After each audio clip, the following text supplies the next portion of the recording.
I'm delighted today to have Charles Forde join us. Charles is a leader with very significant experience across Europe and the US in operations resilience, operations risk, and third-party risk at companies like Nomura, Allied Irish Bank, UBS, and others. Charles, welcome. Thank you very much, Atul. I'm very happy to be here. Thank you for inviting me. And I think this is a very entertaining series. There have been some really great speakers, and I'm looking forward to the discussion. Absolutely. Charles, let's begin by telling the audience a little about your career journey so they get to know you more. Certainly. So I started off my career in technology and operations, and working, actually my first role after university was in the United Nations. We were working to provide technology and data services across the organization globally to missions in the field, so military peacekeeping missions and humanitarian missions, and also to other agencies in the system, so other international organizations. It was very, very, very varied. It was very varied work, a very diverse group of people that I worked with. And really what we were doing is we were deploying technology and operations, and some of it was satellite-based and very mobile, and some of it was based on private networks.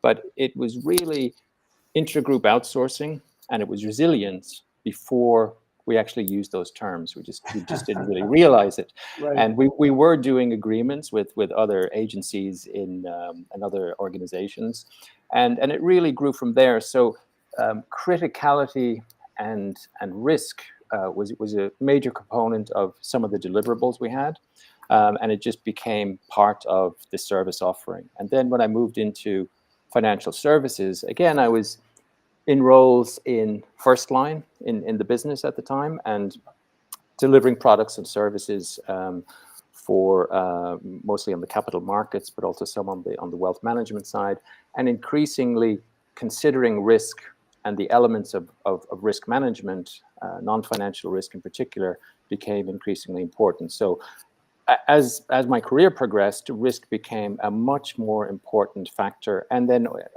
within financial services, there was quite an increase in regulatory oversight, which was driving quite a lot of focus on risk also. Gosh, Charles, what an interesting background to start at the United Nations, and kind of that experience you gained, then applying that to banking, financial services, and now where you are. Very, very interesting. Charles, let's kind of shift maybe and talk a little bit about the key trends that you are seeing in the market, particularly those that are impacting risk leaders, whether it's their role, whether it's their budget, and what senior leadership may be asking of them.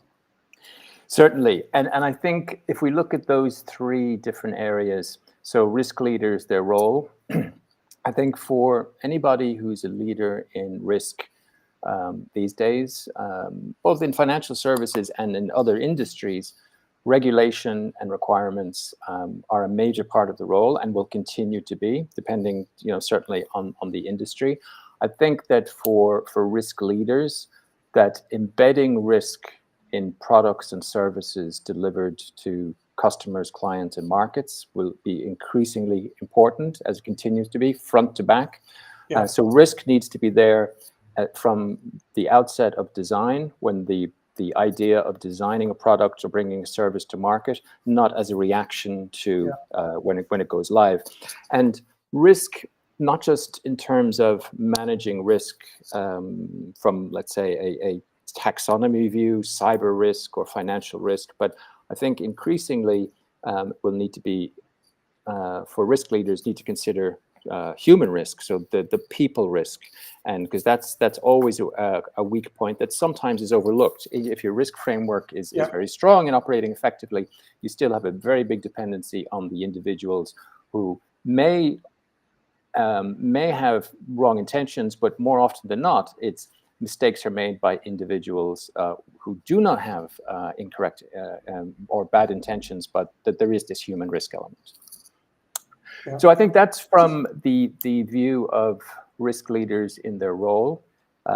For budgets, definitely budgets will need to include increasingly minimum requirements for risk to be considered, including for any investments in innovation and continuous improvement. Continuous improvement is one of the best ways to mitigate risk, to not end up in a situation where you have legacy infrastructure or legacy technology that just because of its existence, you have a higher risk profile. The ask from senior leaders will need to continue to be that risk is at the executive table, at the boardroom table, that risk needs to be, again, must be very proactive and forward-looking, and must be able to be articulated on the benefits for the business directly. Again, not a reaction, but needs to be embedded completely in the fabric of the business. And being clear with senior leadership that there is a benefit for clients also when risk is completely embedded in the organization and it's part of the culture. Yeah. So Charles, a few takeaway from me. One, you talked about the fact that risk needs to be part of the design element in the business, right? So it's one of those filters that ought to be leveraged. Second is, you talked about from a budget perspective, I think of that as return on investment, right? The business is now wanting to look at investments and say, what's my return on investment? And the third being is from an executive leadership, again, risk is embedded as part of the consideration as part of the thinking. So I really appreciate Absolutely, that. Yeah. So when you think about some of these trends, Charles, and you think about the current risk environment, right? What are your top 3 priorities, or for that matter, what should be the top 3 priorities for risk leaders? So for risk leaders, among the priorities, I think definitely one is data. Quality, consistent data needs to be the underlying factor for all of managing risk. And increasingly, I see that there isn't one solution in an organization to manage risk. There's lots of different platforms. There's lots of different sources of data. And one of the biggest challenges I see is when we don't have consistency of data and we don't have good data quality. So I think the underlying data absolutely must be one of the highest priorities.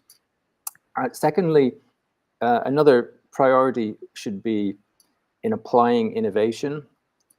There's a lot of innovative processes and technologies which have come up within the past few years, and I think some things have moved forward very, very quickly.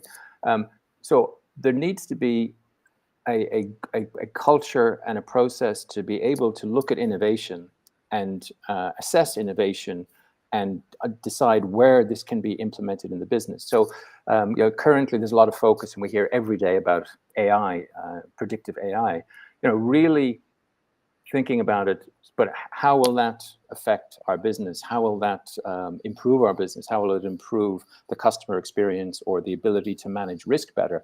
Looking at that in a very careful manner, I think that needs to be part of the organization. So it's not that long ago that I remember the beginnings of the journey to cloud, and in some organizations it was felt that, well, we could never move on to the cloud because our data will be at risk. And actually, that's not the case. You just need to have certain controls in place to mitigate those risks and make sure they're operating effectively. And I have been in organizations that were very forward-looking in terms of innovation and saying, well, we're going to move all of our data to the cloud, including our client data, but we're going to make sure that we do it very, very carefully, because innovation was part of the fabric of the organization, and any new trends were considered very, very carefully, not as a sandbox for technology to play in, but really to be able to assess how could this improve our business, make it much more effective and efficient, and have a better customer experience. So I think that's the second key priority. And getting into a specific, I think having seen that certain processes have and products have evolved in the last number of years, I think that the transition to predictive risk management by doing things like continuous monitoring or intraday monitoring of your third parties and your estate, that needs to be another priority, because you cannot effectively manage with stale data. And when you look at the other risk domains, the financial risk domains, credit risk, market risk, those are not managed by backward-looking stale data. They're managed proactively, and there's a lot of forward-looking analysis. And I think that non-financial risk needs to continue to move in that direction. Yeah. So Charles, really three great takeaways. First, talking about data and ensuring you have clean data, relevant data, timely data. So this is not about static, right? Especially multiple sources. So you ensure the quality of data. Second is adopt innovation. There's absolutely significant innovation that's happening in workflow, in intelligence, in terms of leveraging of AI, Gen AI, and others. And then the third piece you talk about is it's time for risk management to be more focused on predictive by leveraging what exists in the marketplace. So really, really good thoughts. Charles, let's talk about some specific risk management practices that, I personally, the reason I started my company, in 2017 was seeing all these inefficiencies. One of them, as we see today, as you think about, is assessments, right? Companies have these laborious, long assessments. Questions just keep getting added every year. Once the information is derived, it gets stale, it's old, and often incomplete, hard to get, hard to analyze. So talk to me about what strategies do you think companies should be leveraging today to either better these assessments or move beyond these assessments? What are your thoughts on that? Yeah, I think that up to this point, the dependency on risk assessments has been very varied. So there's certain different types of risk assessments. Certainly in one extreme you will have, let's say, an on-site risk assessment that could be done within a firm by staff directly, or using external support or external auditor, and that's very, very useful. But I think there has been too much dependence on risk assessments based on questionnaires and looking for responses from suppliers, because I have seen that the more questionnaires that a supplier needs to respond to, the lower the quality in their responses, and without fail. And when I look at events that have happened in any industry, in the recent past, a questionnaire would not have helped really to mitigate that. I mean, just in the recent past, you look at very recently the ICBC ransomware, or early at the beginning of the year, the Ion Trading case ransomware, and then going back a number of years ago in another industry, in shipping, Maersk, who acknowledged that they paid, I think it was $300 million in the ransomware case. If you had very, very detailed questionnaire-based assessments, really, how much would they have contributed to managing that risk and preventing those cases? I don't think they would. And I think that for looking at resilience overall and third parties, all types of third parties, all third parties need to be in scope for risk management and understanding the inherent risk from them. And sometimes there's too much focus on just let's say technology suppliers, but you need to consider regulated firms also, and you also need to consider some of the other third-party types that sometimes are not considered, such as, is your firm dealing with a charity or a sponsor? Do you do sponsorship and invite clients, in which case then you provide client data to them? Is there a reputational issue in the charity that you're dealing with? So you need to have the full map of all of the third-party types. And I think also to not just depend on the risk assessment process, there needs to be a wider framework that considers also the contract standards. And in some cases, depending on the specific type of third party, if you have a very robust contract, that's probably one of the best controls you can have. So, for example, would be with law firms. You must have a really good contract with the terms and conditions around data protection and the use of data, for example. So I think your overall framework needs to consider all of those aspects including roles and responsibilities. Who's actually responsible for the service in your firm? Is there intergroup outsourcing? Making sure that front to back, that there's still responsibility held. And if you're using third-party partners, strategic partners to help deliver that service, to make sure that they're fully integrated. I think also the other areas of consideration are going back to, again, data quality and consistency, and the tool and data integration, being able to integrate all your different tools, because there are some particular platforms which are focused on a particular aspect, and they are very, very good at it. So again, there isn't, I think, one solution for everything around the risk management area. So to be able to integrate all of the components is really, really important.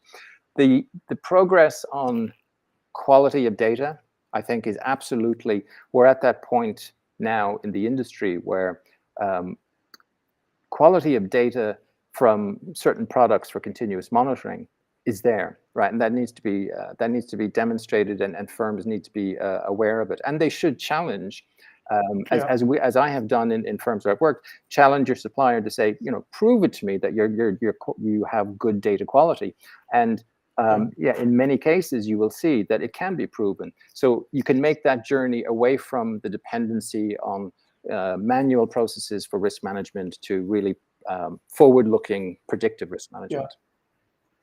Yeah, Charles, you brought up a few points that some I want to reinforce and some I want to tease out for additional comments. You talked about, for example, often the focus of companies is really assessing only a small set of the third parties. So often there's a large number that never gets assessed. Well, we have tools and technologies today, including continuous monitoring, that one ought to be able to look at their entire stable of third parties. I think that's one thing I just wanted to reinforce. Second is, let's tease it out a little bit. I'd like you to comment on this more, which is, you talked about looking beyond financial and cyber risk, and you mentioned reputation risk as an example. What are some of the other risk domains you think companies ought to make sure that they are looking at to understand the health or risk of their third parties?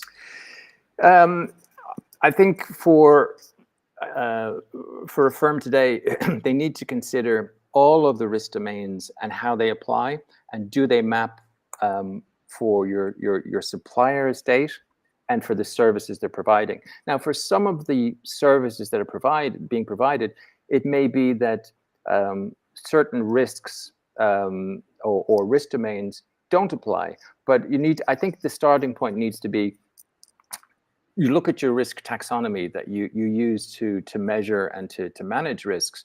And the risk taxonomy should include all of the components.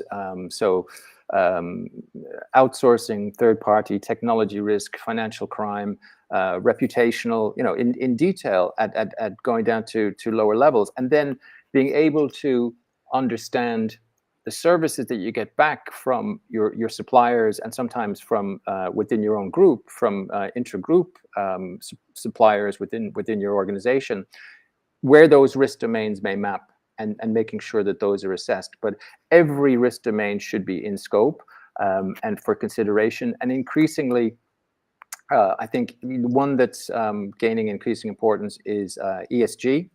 So all of the components of ESG, and breaking that down separately into the environmental, social, and governance. And those pieces should have been there before ESG became such a buzzword and an area of focus in industries as it is at the moment.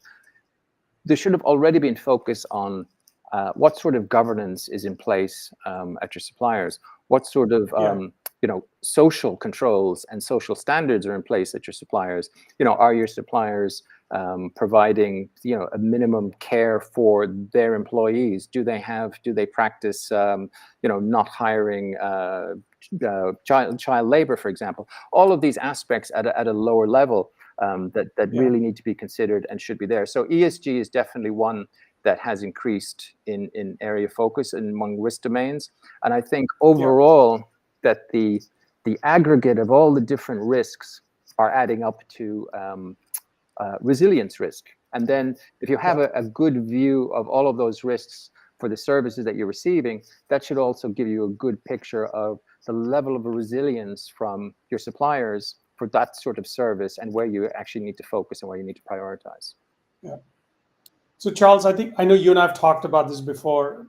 In summary, I always like to mention them as, if you're looking at full domain, full spectrum risk, we're talking about financial, cyber, compliance, operations, ESG. And then we recognize that you also then have to look at the intersection of that with the geopolitical, the location of service, and also the nth party, which is who else do they depend on. And if you do that, then like you said, we get a full view of risk for that third party. So you understand what their health is, what the risks are, and you know exactly what to monitor. Exactly. Now, Charles, you talked earlier about ongoing monitoring, continuous monitoring. Again, for the audience, when we talk about ongoing monitoring, that's 24/7 all the time. This is not about the way some people describe it as on a rhythm, every month, every quarter, every year. We're not talking about that. We're talking about ongoing monitoring. So, Charles, talk to us about how ongoing continuous monitoring is changing third-party risk management, and what are some of the benefits that you're seeing? Yeah, I think that where we are with ongoing monitoring, third-party risk monitoring, has really advanced in the past approximately 5 years. And my first experience with ongoing monitoring or real-time monitoring was mainly on the cyber risk side, with a couple of platforms that were focused on that, and also some things on the reputational side.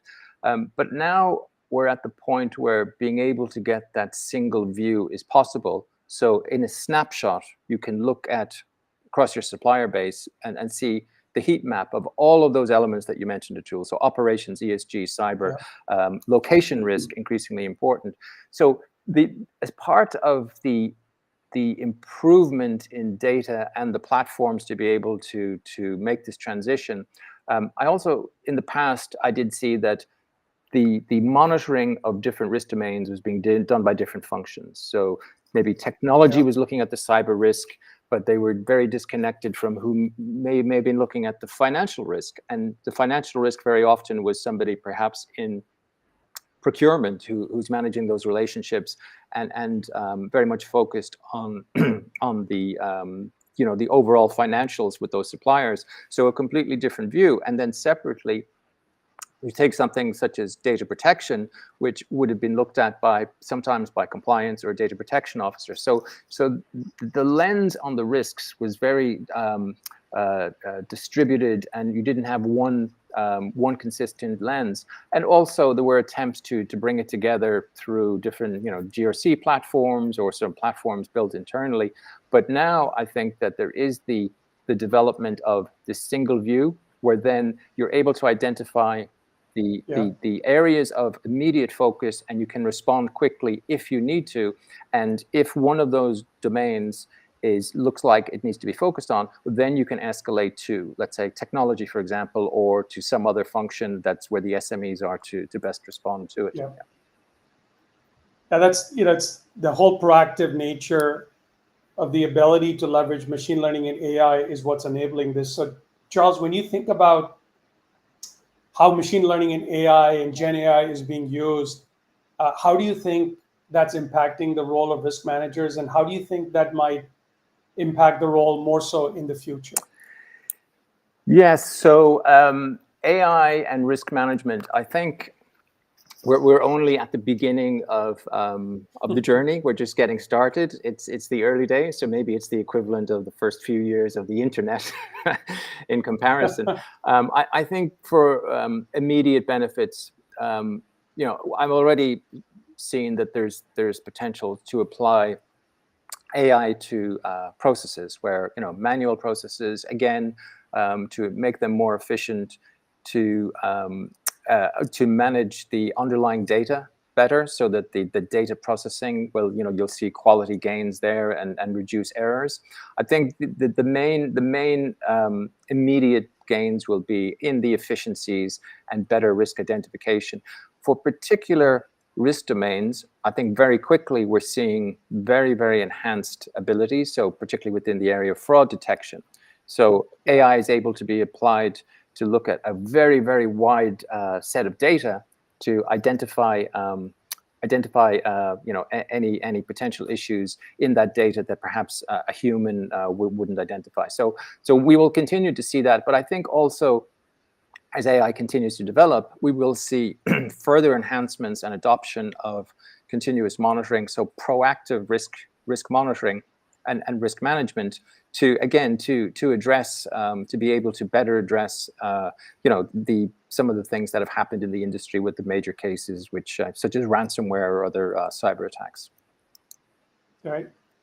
So this, Charles, this is bringing it all together where we're recognizing that organizations, business leaders need to rethink risk, because now risk leaders are providing a single pane view of risk proactively, where often you can prevent disruptions.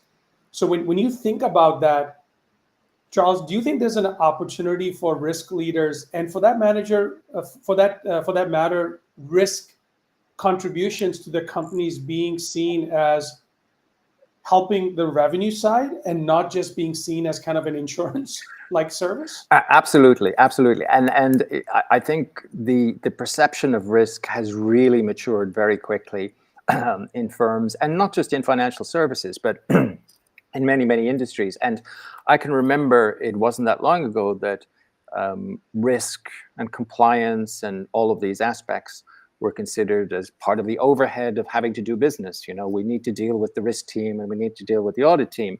And I think things have changed as a result of a number of major events that have happened. Mostly on the financial services side, but the unauthorized trading incidents, major losses, collusion between individual traders at firms to rig the market rates.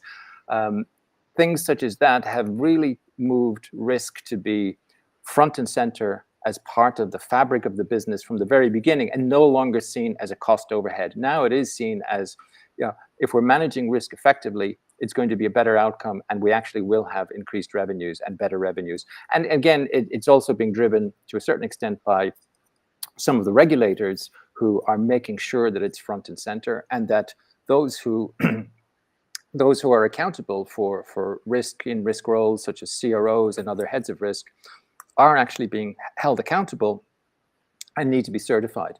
I think probably there are some jurisdictions where the approach is a little bit too pedantic, where maybe there's a bit of an obsession about regulation without really thinking, is it the right outcome, and looking at what's best practice, right? So it can also work against a firm too. So it needs to be very, very balanced. It needs to be the level of risk management that's appropriate, not risk management just for the sake of it. But absolutely, at currently, the heads of risk, the chief risk officers, are at the executive table and are there and absolutely contributing to the bottom line and to increased revenues.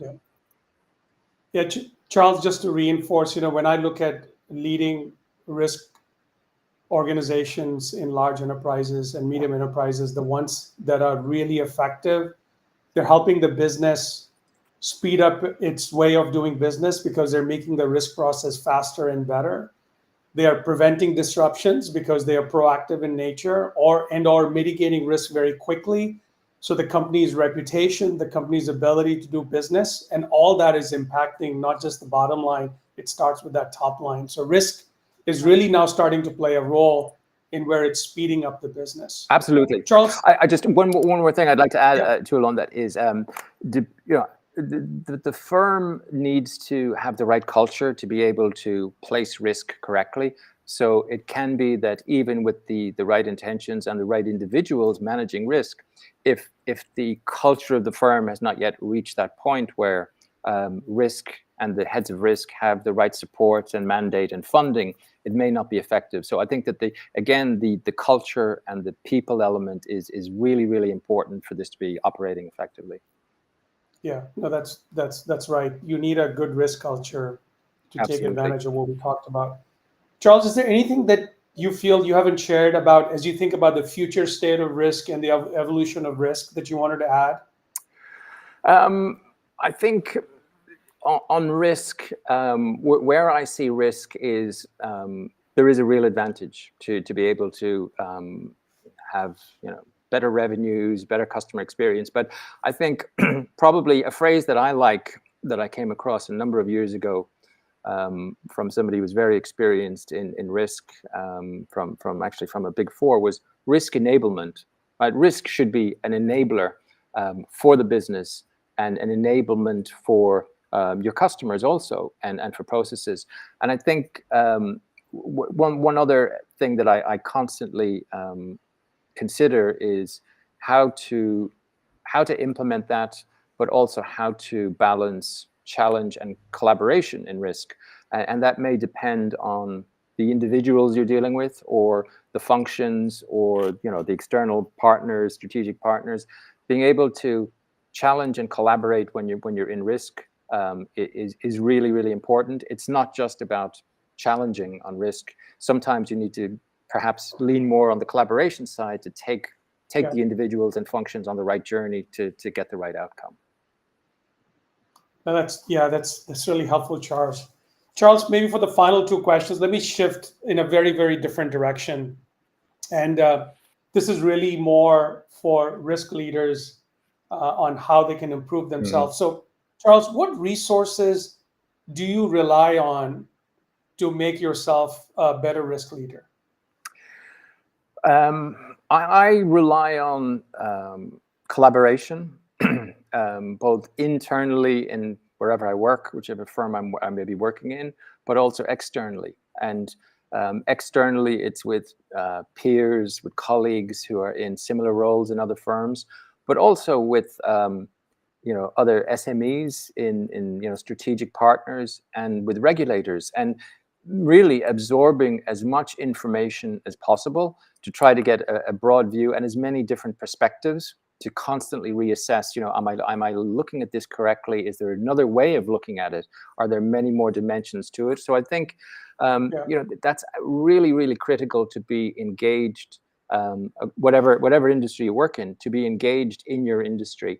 And there's really benefits to that, and the information sharing. So within reason, obviously, for whatever you can share with others, peers in your industry, or even sometimes in different industries. I think that there's often a perception that perhaps financial services is ahead because there's a lot of investment and spend on technology, but there are other industries that do approach risk management or technology that you can learn lessons from very, very well. And you need to look beyond just your immediate area. But I think that the engagement across industry is one of the most valuable things that I've had. And being able to bring back that experience to the firm is really invaluable.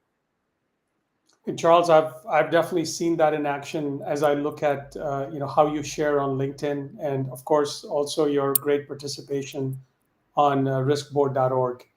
Definitely a growth experience. My final question, Charles, to you is, what advice would you give to future risk leaders so they are successful in that profession?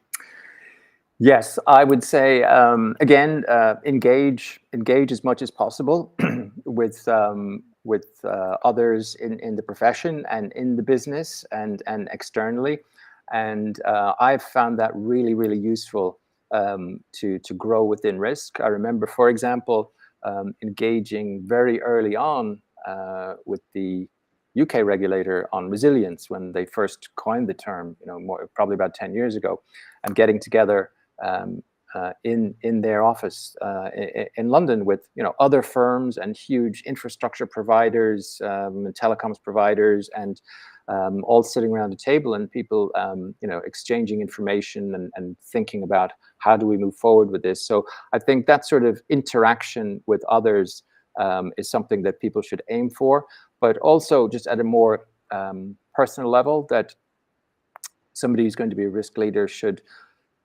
definitely review data, assess everything very, very carefully in terms of your responsibilities for managing risk, but at the same time to remember that I think risk management is is not about not taking risks. Sometimes you should be focused on how do we take this risk because there's an opportunity.